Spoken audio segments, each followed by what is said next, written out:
Baruch Haba, welcome everyone. I would like to share with you a very important message. You know, the Ribbanu Shel Olam, God, has many attributes, many qualities, many midot, many characteristics. The Torah describes him as a Rachum, a merciful God, a Chanun, a gracious God.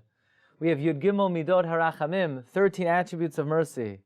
But if there's one midah, if there's one character trait that we could say perhaps is the signature character trait of God, it would have to be that he is nosei ba'olam chavera, that he feels the pain of Klal Yisrael. He feels the pain of another Jew. That God lets us know that we are not alone, that he is with us in our suffering and in our pain, that God shares our burden.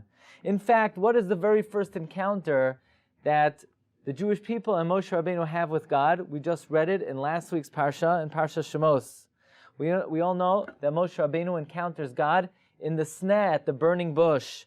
And the pasuk says, Vayira malach Hashem elav b'labas eish mitoich hasneh, that God appeared to Moshe in the burning bush.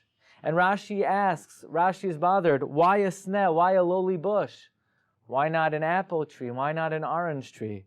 And Rashi says God introduces himself to Moshe Rabbeinu from a sneh, from a lowly thorn bush, to teach Moshe, Imo anoichi b'tzara, I am with you in your pain. That God is sending a message to the Jewish people. You're suffering in Egypt. You're being tortured. You're being tormented. Don't think that I'm ignoring you. Not only am I paying close attention, I feel your pain. I'm not residing in a palace now. I'm residing in a lowly thorn bush. And I'm empathizing and sympathizing with your burden. Imo anochi b'tzara, I am with you in your pain. This is how God introduced himself to Moshe Rabbeinu. Of all my characteristics, of all my midot, my signature characteristic, my hallmark characteristic, is the fact that I am with you and I feel your pain. I am an imo anochi b'tzara. I empathize and sympathize. And if you want to get a little glimpse into the power of this midah, in other words, in this world, how do we catch Hashem's attention to give us tremendous bracha and tremendous bounty and tremendous shefa? Is there something we could do to gain the attention of Hashem, to, so to speak, hit the jackpot, to get a bounty, to get a shefa from God? An amazing thing. The Baal HaTurim, one of the classic Rishonim, the son of the Rosh, points out in his very classic commentary what is called Mesorah, when you have two words in the Tanakh that are identical in two different parts of the Torah, and he draws a connection between the two. And the Baal HaTurim points out that there are two times in Tanakh that the word Uli Yosef appears, the word Uli Yosef. First it says, Uli Yosef yulad shnei vanim b'terem tavo shenas hara'av, that Yosef had two children before the years of famine came. In other words, Yosef specifically had his children before the years of famine, but once the famine came, Yosef stopped engaging with his wife, because Yosef felt it would be inappropriate and improper for him to be involved in pleasure while the rest of the world is suffering. So the first time it says Li Yosef yulad shnei vanim b'terem tavo shenas hara'av, that Yosef bore two children before the years of famine came. But what's the second time that it says Uli Yosef? The Baal HaTurim says the second time is in the very last Parsha in the Torah, in Vizos HaBracha. It says, Uli Yosef Amar, that Moshe Rabbeinu is giving a blessing to the tribe of Yosef. Uli Yosef Amar, Mivarechas Hashem Artso, that Moshe is giving a bracha to Yosef that Hashem should bless your land. Mi meged shamayim mital, umi tahoim reivetzes tachas, umi meged tvoi shamesh, umi meged gerash yirachim, umi roish harare kedem, umi meged gevos oilam, umi meged eretz umalaya. A very long blessing, that Yosef will have bounty and grain and produce and a fertile land and a blessed land. This is by far the longest description of blessing that any of the Shvatim received. In fact, Rashi comments, Loi haisa benachlas hashvatim. No other tribe received Eretz Malaya Kol Tov, a land full of such goodness, Ke'artzoi shel Yosef, like the land of Yosef.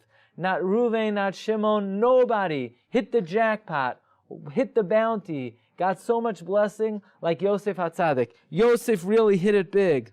Why? What did Yosef do already, more than any of the other tribes, that he was zocheh to such bounty and such blessing and such bracha from Shamayim? Says the Baal HaTurim, we need to connect the two verses that say the word Uli Yosef.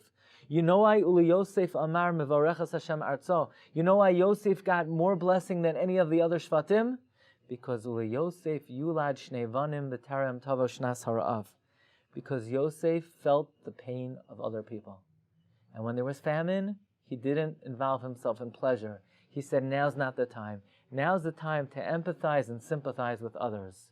And because Yosef felt the pain of others, God says, Yosef, I like that.